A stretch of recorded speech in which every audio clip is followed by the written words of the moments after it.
Welcome to a world where shootings, kidnappings and gang warfare are just part of the job.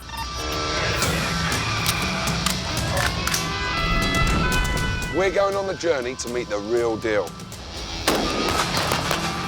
Law enforcers who put their lives on the line every day, patrolling the most dangerous beats on the planet. So buckle up, because we're about to roll with the world's toughest cops.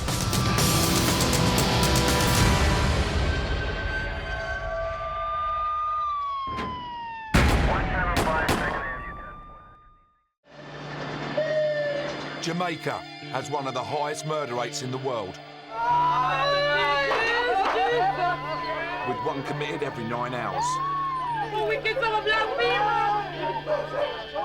Rival gangs have turned parts of the Jamaican capital of Kingston into hostile war zones.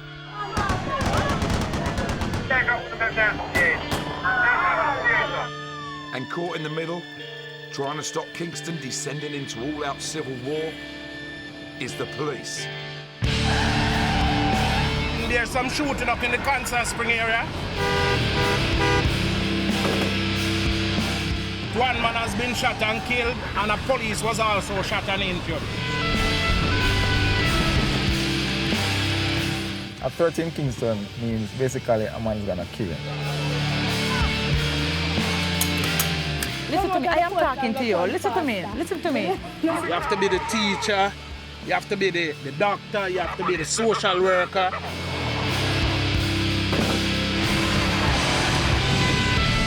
You have gun?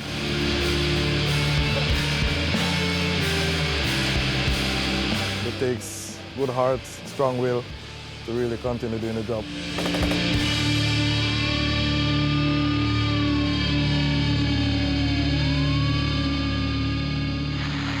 The shooting, death of a detective sergeant. Yesterday's fatal shooting of an 11-month-old boy ended the life of yet another lawman. He was shot and killed by gunmen. The murder. The child was shot in the mouth. A family is saddened by a double murder. With a population of just 650,000, Kingston is considered to be one of the murder capitals of the world. The Jamaica Constabulary Force has 7,000 officers in the Caribbean capital. And on the front line of this ongoing violence is 33-year-old patrol officer Corporal Byron Lewis. This is an M16, and this is a magazine. All right.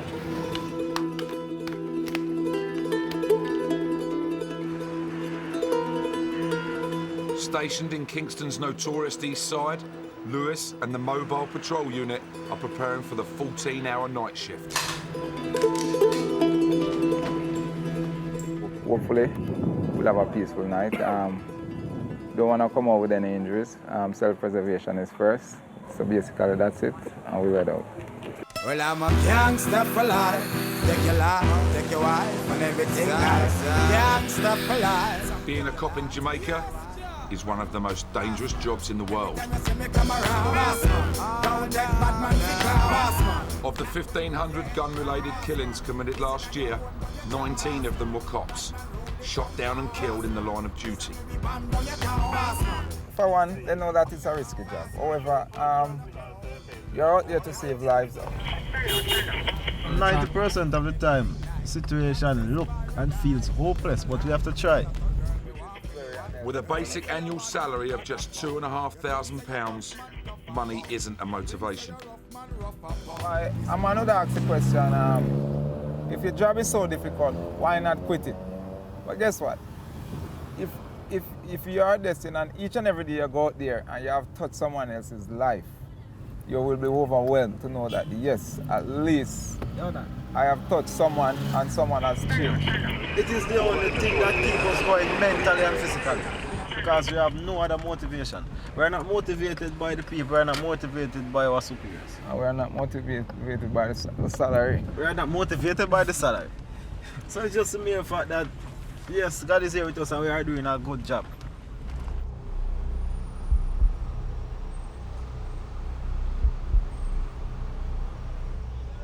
"3 hours into the patrol, the dark side of Kingston comes to life.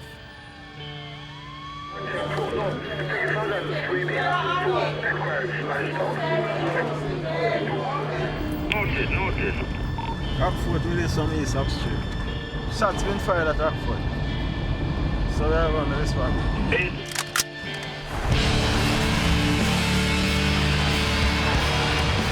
There are an estimated 32,500 gang members in Kingston, so the cops are outnumbered by more than 4 to 1.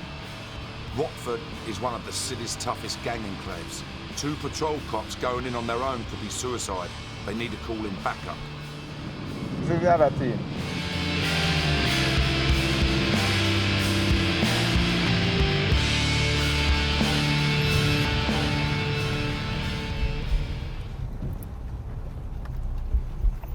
Police control of GCME3.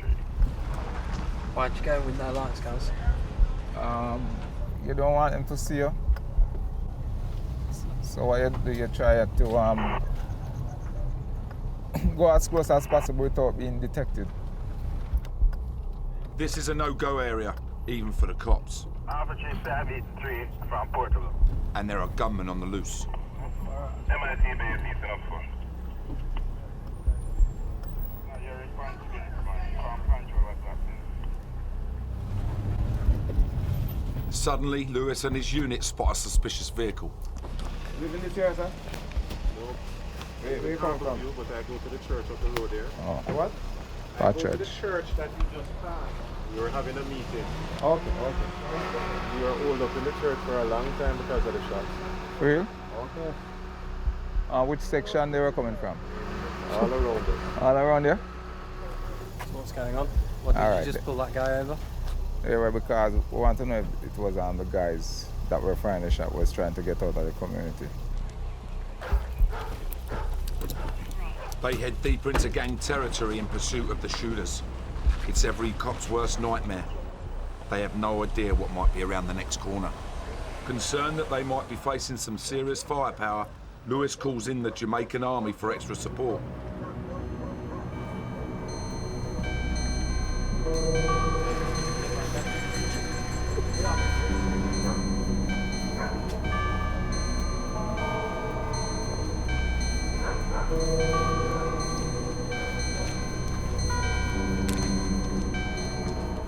They think they have a fix on the gunman's location. Lewis and his team are sitting ducks in the heart of gangland. He has a big decision to make. Does he go in and try to apprehend the gunman? This could result in a major firefight and put the lives of himself and his unit at risk.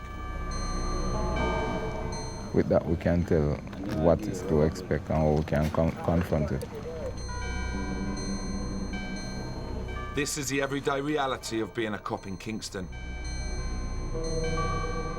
Making decisions that could mean the difference between life and death.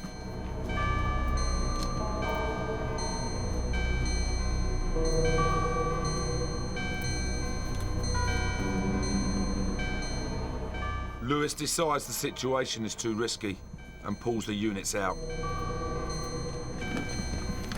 This time the gunmen have got away. There's a thin line between a fool and bravery. It's a thin line.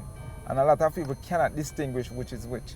So if shot is raining down there and you want to walk out in it, it's, I wouldn't say it's bravery. Stupidity. That's stupidity.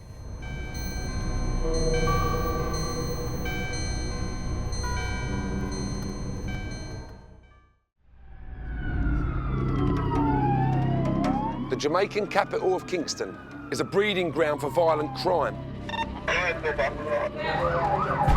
So for the cops, each day at work is literally a matter of life or death.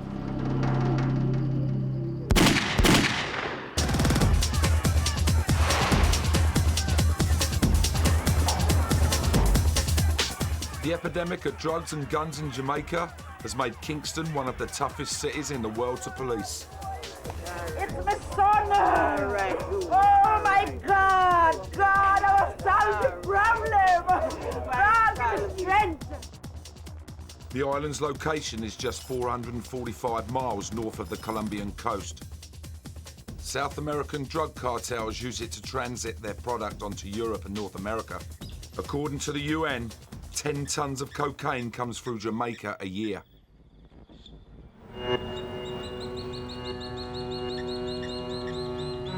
Charged with the task of preventing drugs from entering Jamaica is Kingston's Marine Patrol.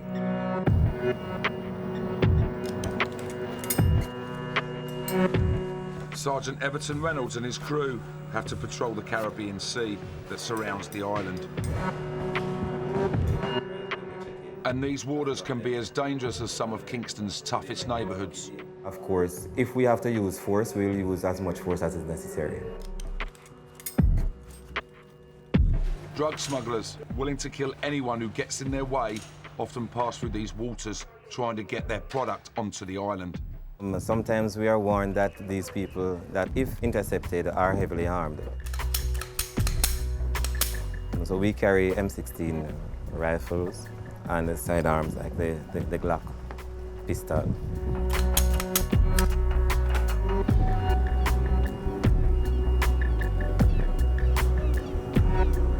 If we should encounter these guys out there, then it's either we protect ourselves or they get the better of us.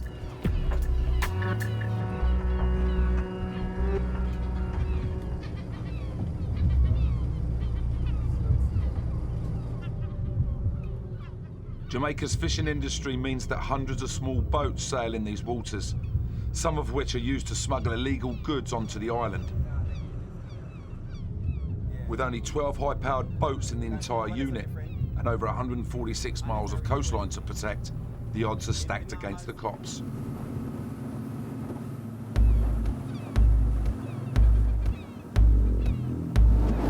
We have a target. We are going to intercept that small fishing boat.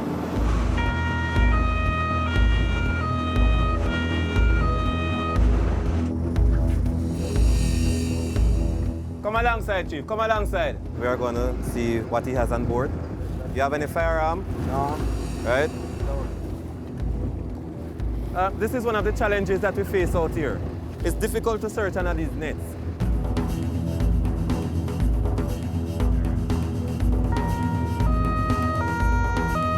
One never know what you're going to come upon. You have fish on board? Let me see it. You have gun?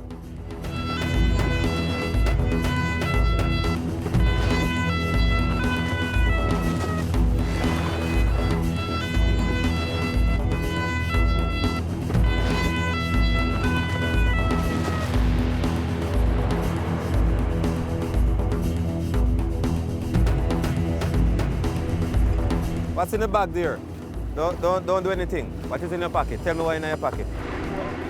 Oh, take it out, let me see it. All right, cool, easy. But as well as spot checking the local fishermen, Reynolds always keeps his eye on the bigger catch.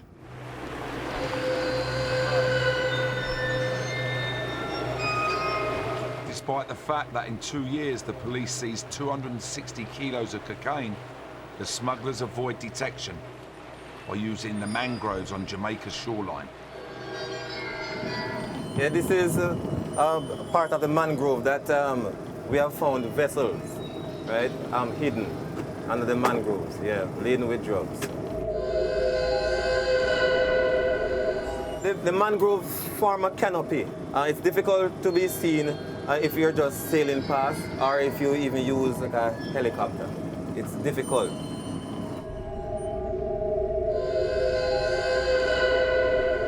The drug runners can always be there, and you stand up here and look down there, you don't see them. They're always trying to stay one step ahead of us, and we are always trying to stay one step ahead of them.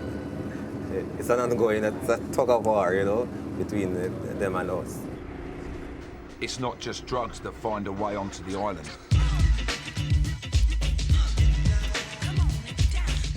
Every year, hundreds of illegal guns make their way to Jamaica. These are used in the frequent shootings that occur across the country. In 2007, the police seized 630 guns, but it's impossible to stop them all. Back on the streets, Patrol Cop Corporal Lewis is facing the grim reality of the weapons which find their way into the hands of the criminals.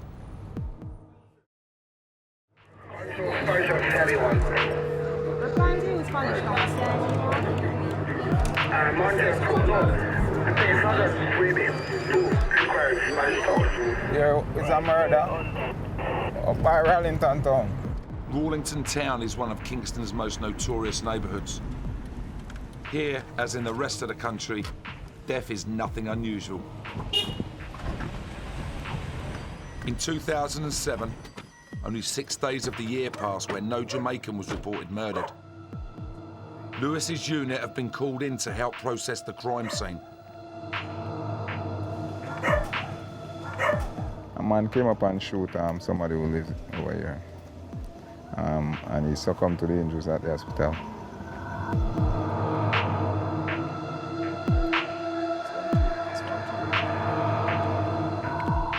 Typical what happened in Jamaica, in the corporate area of Kingston.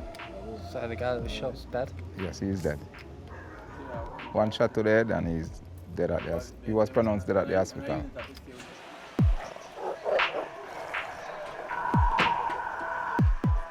When you look at the type of armor that these guys have, and you have few in numbers and they have real powerful weapons, you have to wonder and think back, where does these weapons come from? How does these weapons reach into the hands of a teenager? Oh, you can't afford to buy food. They're barefooted, without shirt, in some torn clothes. At the same time, they have rifles valued $300,000. Exactly. So how does a weapon like that magnitude reach into the hands of criminals?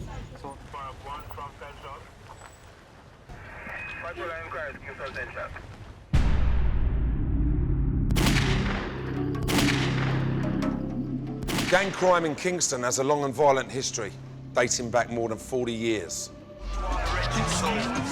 Violence is no stranger to the streets of Kingston.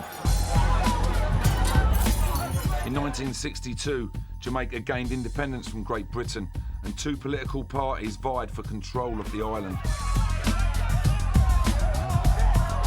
Gangs were formed with allegiances to these parties, and down the years, election time sees mass violence spill onto the streets. More than 40 years later, they are still at war. And the sorry testament to this is that Kingston is one of the world's deadliest cities.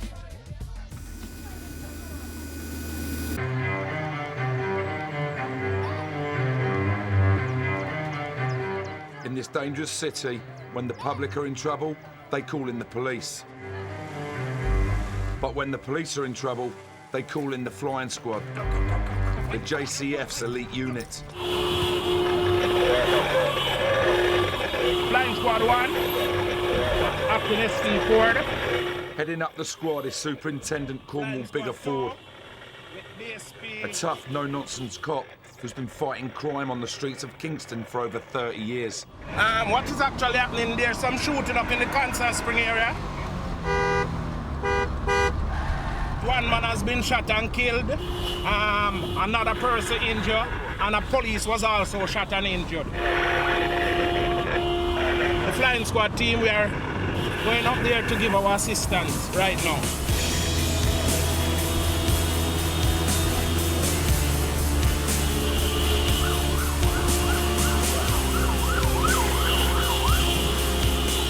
As you see, it's quite dangerous, you know. Very, very dangerous on earth.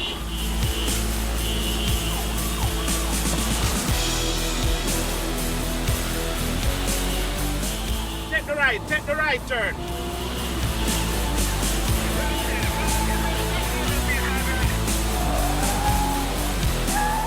With the shootout still taking place and the cops still under fire, they are racing to get over to the other side of town in the middle of rush hour traffic.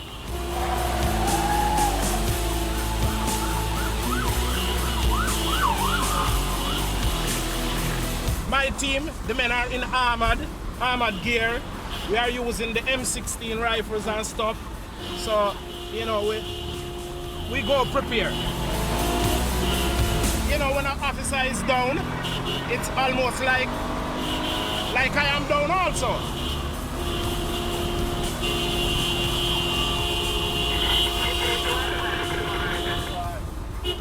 Control Flying Squad 1. All right, we are in the Cassava Peace area. This is the area where there's an ongoing gang warfare. Being such a well-known cop in Kingston, Ford's presence at the crime scene provokes a reaction from the local community. What really are going on? How would that dead down there, sir? A outer man. There's so much outer man about the place.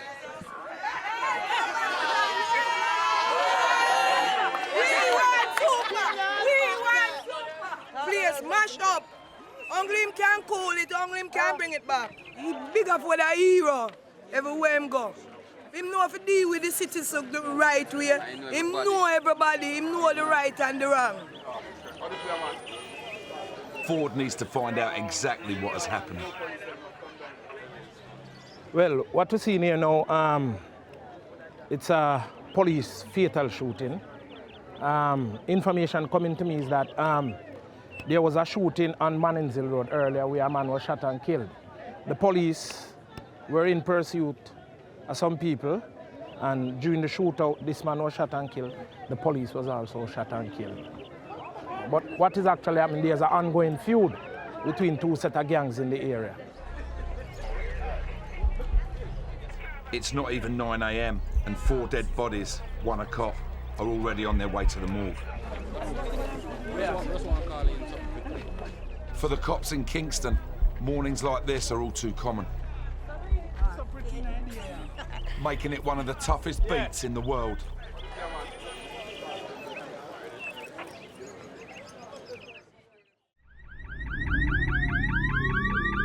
In Jamaica, the police are fighting a deadly crime wave, with 4 murders happening every day. In the capital city of Kingston, for the cops, it's kill or be killed.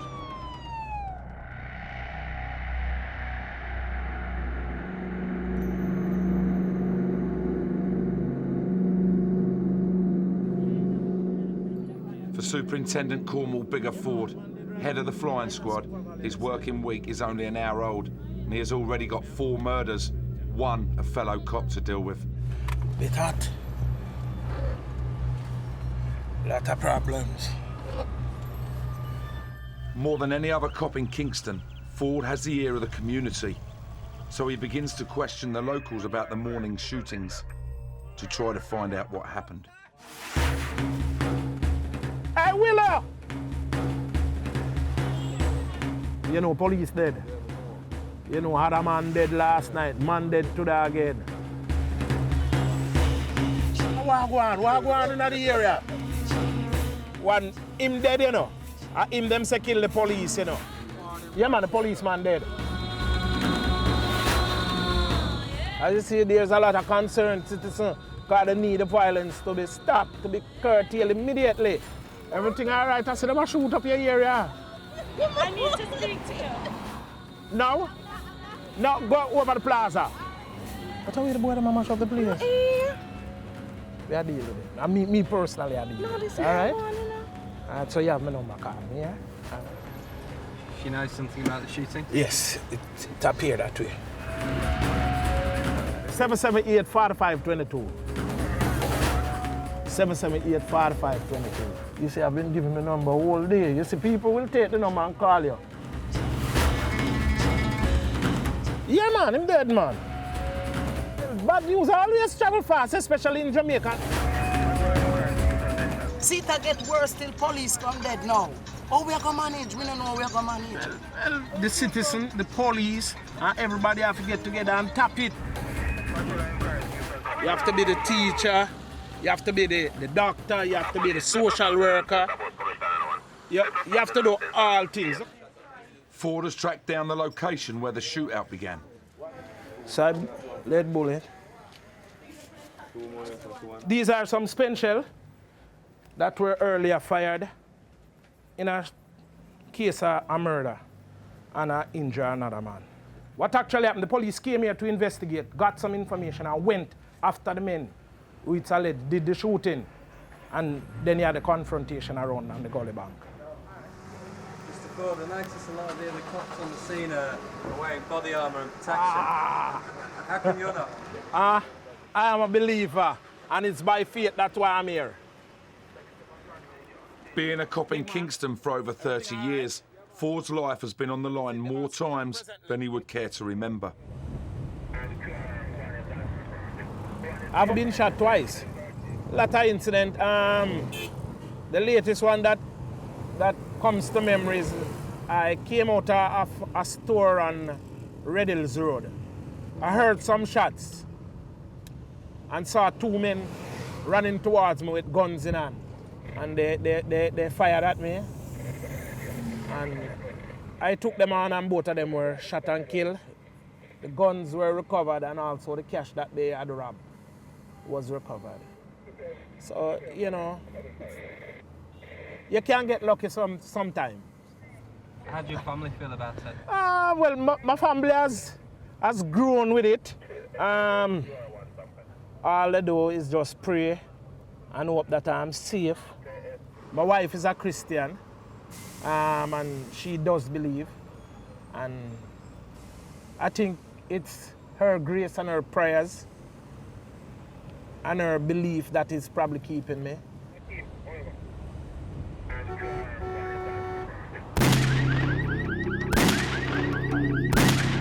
With murder an everyday thing, the sheer volume of death can seem unmanageable for the cops, with an endless line of faceless victims. Jamaica sees up to 4 murders every single day. And with the violence in some of the neighbourhoods spiralling out of control, Sergeant Tommy Lee Chambers is charged with trying to keep the peace by maintaining a presence in these volatile areas. It is not unusual for us to be going around and picking up dead bodies.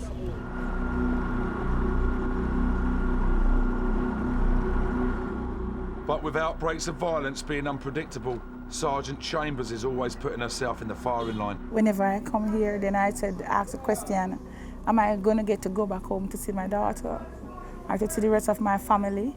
But you see, when you know your community and you communicate with these people, so you can know when to come and when not to come.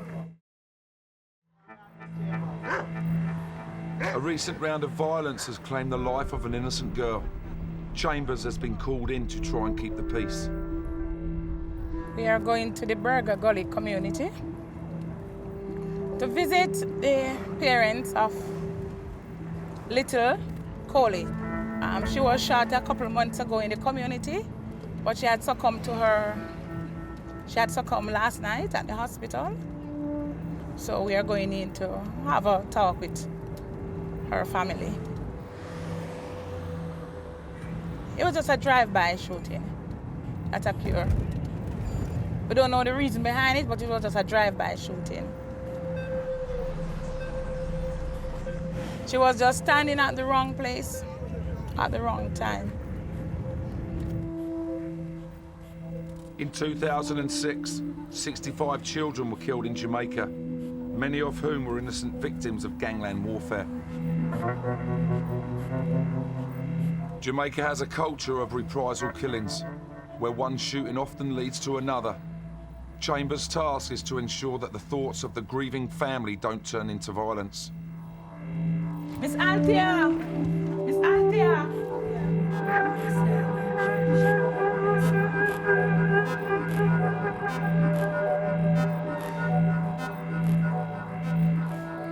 Thursday's our birthday and we did not keep something for her up there. She did.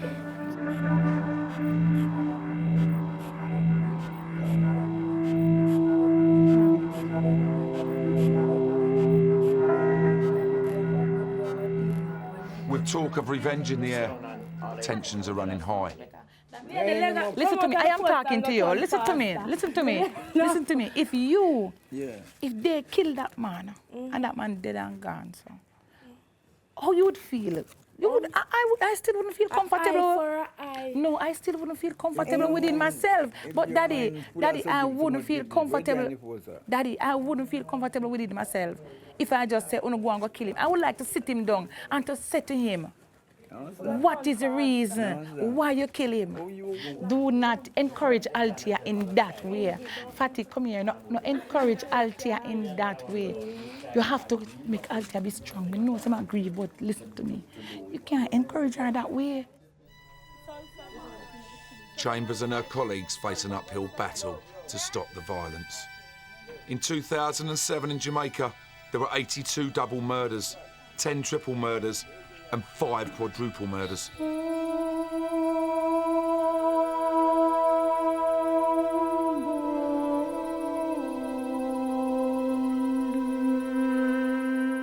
Far from an island paradise, Kingston is one of the most violent cities on the planet.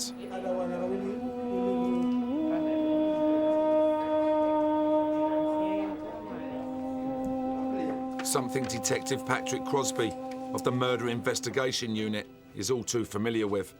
His shift is not a question of when he'll be called to a murder scene, but how many times. You'll be here and sometimes you go through a 10-day period with maybe 1 or 2 murders. You know what I mean? And another time you'll have, as we see here, 9, 10 murders. You know? So it all depends on what happens out there. We can't determine that.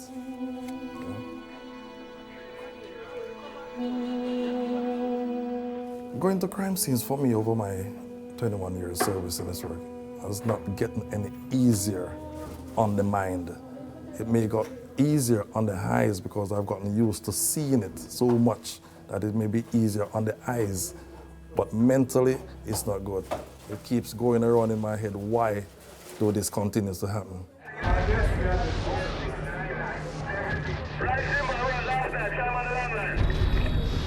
1 hour into the shift, a call comes through from Central Dispatch.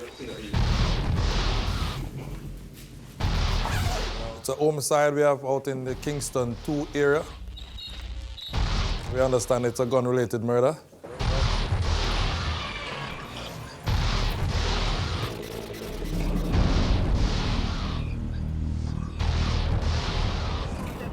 With his team of forensic experts, Crosby heads to the crime scene. But the area is still not secured. The first patrol unit to arrive were fired on by the killers. We were trying to process the scene. We were fired on from across there. You were fired on? Yeah. Did you have to return fire? No, we had to take over.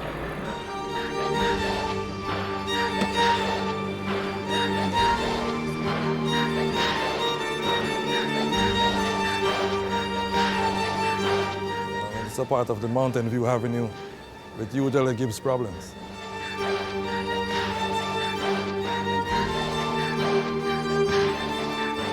Hearing that his fellow officers have been under fire, Corporal Lewis from the Mobile Patrol Unit has rushed to the murder scene to give backup. Along with the rest of his unit, they are now hunting the gunman down.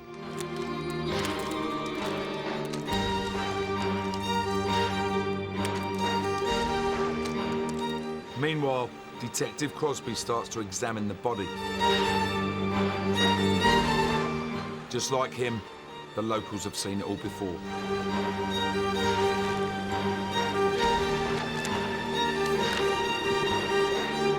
We're here, the very volatile here of Kingston.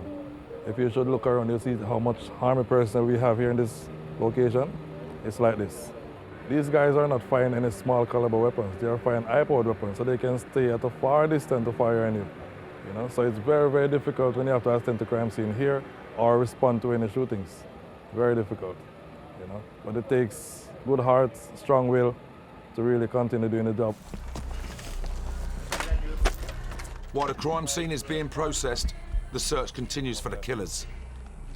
Someone else got shot, so we are just making a check in this vicinity to see if we see anyone.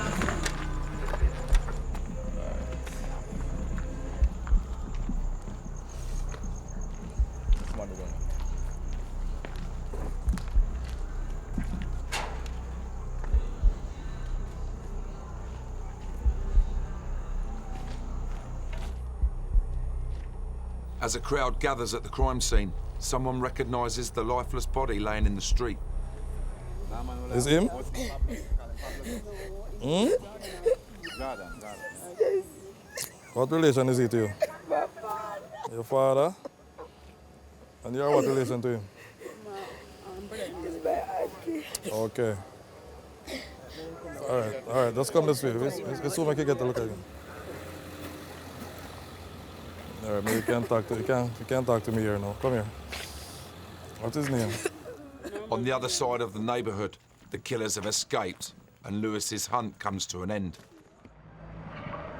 How come you're the only one here not wearing a vest? No, you know, I came at work and I have to just rush out when I heard that the guys were under fire. So you're putting your own safety at stake to help your colleagues out? It's one cause. So we're like musketeers, you know, we fight together. You lost a lot of colleagues in this kind of war? We lost a close colleague of mine. Just 2 weeks ago, he took a taxi and they were robbing the taxi, and somehow they recognized and realized that he was a police officer, and they held him up and shot him twice and dumped his body on the roadway. So you know, it's really hard to know that you and somebody was like this close and you have lost them to some violent attacks. So you know, that's just basically it. So he was killed because he was a cop? Definitely. And how that make you feel that he was... Very bad, honestly. It make you feel very bad. It's a bit discouraging. But guess what? If everyone should drop their arms and say, well, they will not, as a result of what is happening, we would not have a force to fight anything, and crime would go on a rampage. You understand? Somebody have to do it. You understand? So that's just basically it. Back at the crime scene, and after questioning a number of people, Crosby has gained some important facts about the killing. We have gathered so far that it could be some reprisal killing. A killing that went on maybe about 2 months ago from a man from the neighboring community. And we are understanding that it could be a link. It could be a reprisal for that murder. You see, this reprisal killing in these communities is a tit for tat. Man kill one, another one kill back another one, they kill two, you kill two, or the killing goes on. You know, where it ends, we don't know.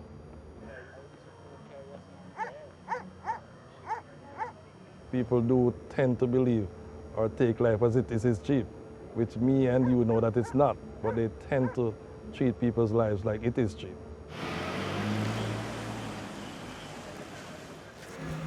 Oh, shall I go home? Right back to normal. As far as the pedestrians, the civilians are concerned, it's just back to normal. It's like life is going on. It's just another part of it.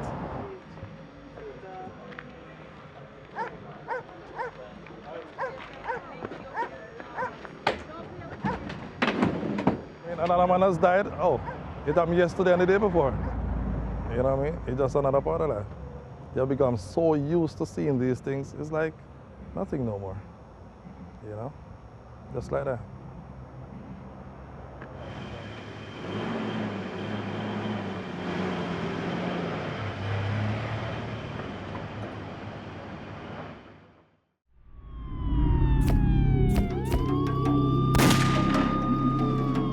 We're on one of the toughest beats in the world, Kingston, Jamaica, where violent crime and murder are part of everyday life. This is one of the world's toughest beats. Every day for the police is a battle against the war on crime.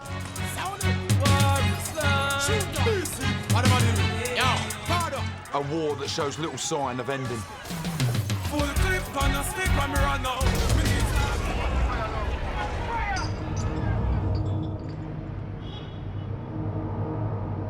It's Friday night in downtown Kingston, and Detective Patrick Crosby is already knee-deep in the first murder investigation of the night.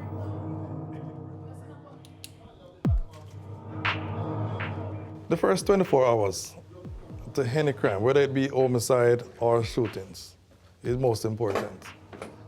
If you should catch a relative or a close friend of any victim, within the first 24 hours, when they're in their state of distress, distraught, and because maybe the anger that is built up inside them, they will tell you things. But if you should allow that 24 hours to escape, and they should speak to other people who sometimes influences them not to speak to the police, then all of that is gone.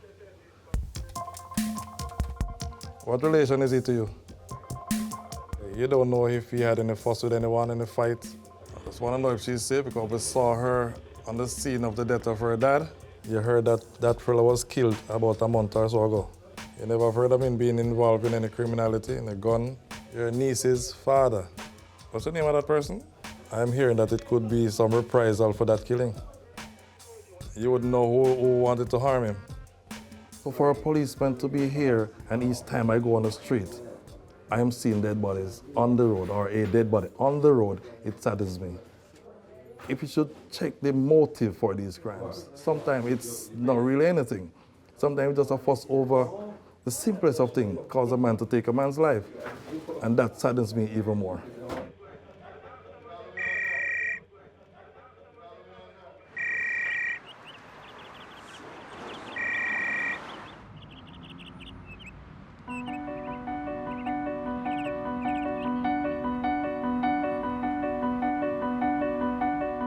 As Crosby's shift continues, Lewis's is coming to an end. It's 8 a.m. and he and his unit have just finished a 14-hour patrol. And thankfully, they're all still in one piece. Wasn't that hectic though? Like something.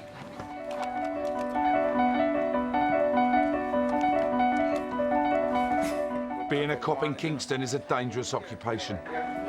Seriously. Coming back with all 30 rounds, Lewis hasn't had to use any of his ammunition. It's been a good night.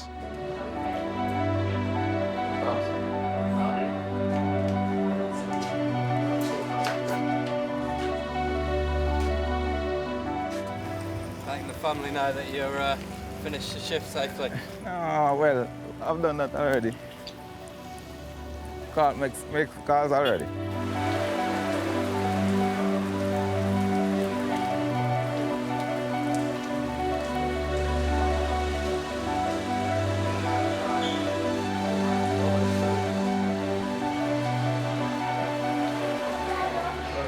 Are you happy with the way the shift went last night? Very much. But only the one incident where somebody was murdered, that kind of threw it off for us.